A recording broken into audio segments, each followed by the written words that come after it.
Today is outdoor shower day. This is my favorite spot to take a shower.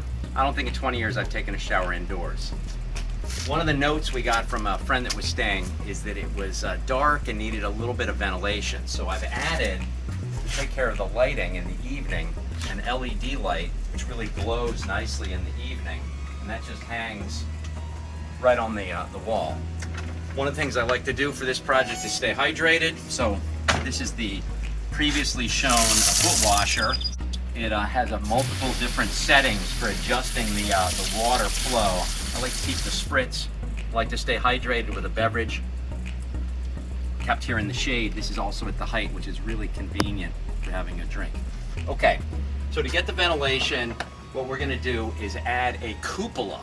And so if you follow me over here, this is salvaged from also a dumpster, as I've done from some other things. This is made of an ASIC material, and what it does is it's basically sawdust and trash bags, recycled materials that's waterproof. So we're gonna take the drill hole saw that I'm gonna show you and cut what will basically be a slot, and then it's gonna be mounted with a hole cut in the roof of the outdoor shower so that the rain doesn't get in, but the air drafts and creates a convection loop with the hot air rising and leaving, plus a little bit of natural light will also get in. Okay, if you follow me over here. So here are the tools needed for this project. Drill, paddle bit. That is gonna give me the openings to be able to cut the grooves. Measuring tape. Tape, that may be if I need it inside for the painting in terms of any touch-ups. Backup for the drill, always good to have the extra battery. Extension cord, key, because I am gonna need the circular saw, and the way I'm gonna do it is cut the angle so that it ends up being exactly adjusted relative to the angle of the roof. So this one lets you set that angle, and I'm gonna match it on the roof so that the cupola is facing directly up. Now, if I need any handwork in terms of the saws, I've got multiple choices of different blade sizes. And oh, if there's a fly, I also happen to be able to kill a fly if there's something that bothers me. So between the drinks and the tools and the fly swatter, I think I'm ready to get started. I've laid out this post that I got from the dumpster, and I've marked the center point for these different screw holes. So now, or not screw holes, paddle bit holes. So now all I just need to do is line that one right up, get this thing going. It's about to go through, right there, perfect. When I drilled with the paddle on the first hole, it created all kinds of the little shredded, remnants. So I used a pizza box and some beer casing to just make it easier to clean up. So the paddle bit did a pretty great job, but what I found is it wasn't catching all of the little edge pieces. So I got this saw to just be able to kind of trim it a little tiny bit, just that little touch up, and go all the way around. That one looks pretty good. There are a couple other ones, that need some help, like that guy right there, just to get it nice and smooth. Finish the circles. Those two are okay. Let's see what's on the next side. Oh, there's one. And again, it's always good to have the right tools. I had to go back to the shed to get this one because, well, with that bucket, I had some of the tools, but I'll often have to do a repeat visit to the tool shed. I typically don't throw anything away until the end. Like this is the little cardboard that the paddle bit came in, and it's useful. It's helpful. I've used the saw to hold over the space between the two holes and drop it in, and then this hand saw is just to finish it off. So what I can do is I can just cut to release basically the flanges, and then I'm going to go through, I'm going to clean this up and sand it all smooth so that it's really nice finish on all of the different four sides that have these slots for the cupola. For the sanding, it's pretty straightforward. It's just some handwork to basically run it in there, and then also create just a little radius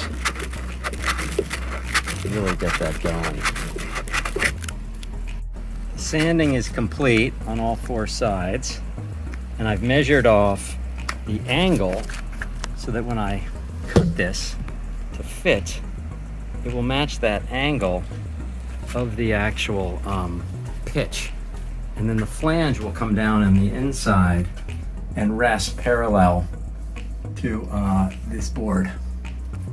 The cupola is now cut, and I found on the inside that there's I guess not a screw, a nail that was left from since I salvaged it. This must have been one of the post nails that was left out from before. I'm now going to caulk and fill in some of these gaps and these holes and clean it up so it looks really nice up on the roof. For placement, I'm thinking about basically centered over the door, which means inside it would be right here next to the shower head for that added extra light and ventilation. And then from this side, it would basically be to the right of the center of that outdoor shower. I just used the blue tape to mark where I think it ought to go. And then I always like to check things from multiple sides. Now I did realize that because it's going to drop in, I may put a trim set around the edge so that when it sets in, it's held in with gravity. So I've marked this setback, and then I've also marked 2 different cut lines, because what I'm going to do is have this as a trim piece, but because it's the same size, I'm going to cut 2 sets and then have it infill so that it can turn the corners and hold in place with this liquid nails. I've measured this off, and I'm now going to hit the second side with the saw.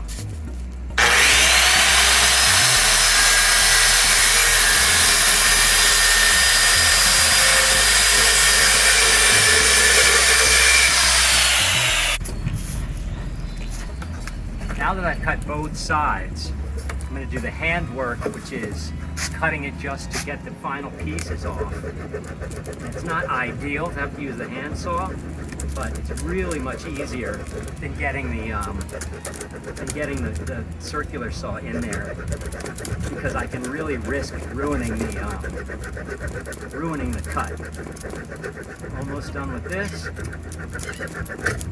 Okay, this one's loose on one side, go off to the next one.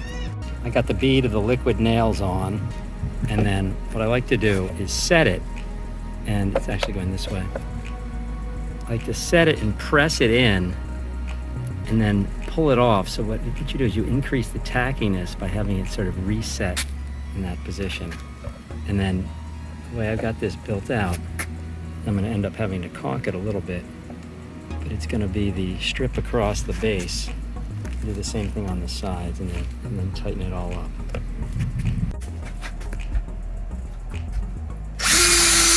Okay, so that's the 4th hole. Now, what I've done is I've measured it off. These are the 4 corners. You can see the daylight, so then I'm going to cut away that opening for the new cupola. The hole is cut, and now I just need to trim up the edges to get the cupola in there. The cupola, complete. It's got its first coat of paint, so I'm going to do a test drive to see if it drops right in. This is the test. I had to use the belt sander to like really tighten up that hole because I didn't cut it exactly right. But now, here's the test. Excuse the pants that are falling down a little bit.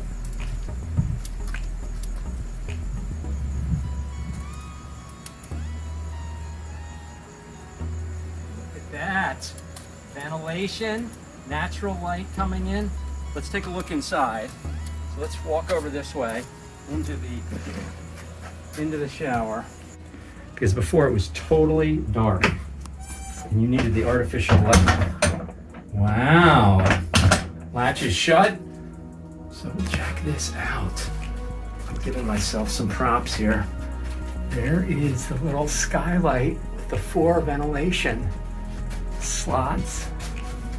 Pretty cool, fits pretty snug. Tomorrow what I'll do is I'll get a little gasket and I'll set it up there so when it rains there won't be any little dribble coming through. Right here with the shower head. I'm telling you, that's awesome. Better than I ever expected. From here, the cupola has the cross ventilation. You can see if the breeze is coming north-south, if it's coming east-west. And here are the remnants from the scrap. All the tools. This was quite a day. Dusk here in Stone Harbor, 8:15. That's the party pavilion. And I'm gonna check out how the LED lights are working on the back stoop. Nice. Charged from the day. And the next stop is to check in on the cupola. So this is the latest improvement. I'm gonna go inside. There's the door to the outdoor shower. There is some light coming in. Okay. My feet are a little sandy, so I'm gonna use the foot washer. Perfect. All good. And then circle around and check on this space. So we've reset the furniture with the TV. Flat screen has the cover to protect it from the weather. And the fire pit table. Probably could clean that table. The dining table set. The LED light on the photo cell. And then the viewing area for the cornhole, which includes this little table and the two chairs. Happen to be my great-grandparents' chairs, pretty cool.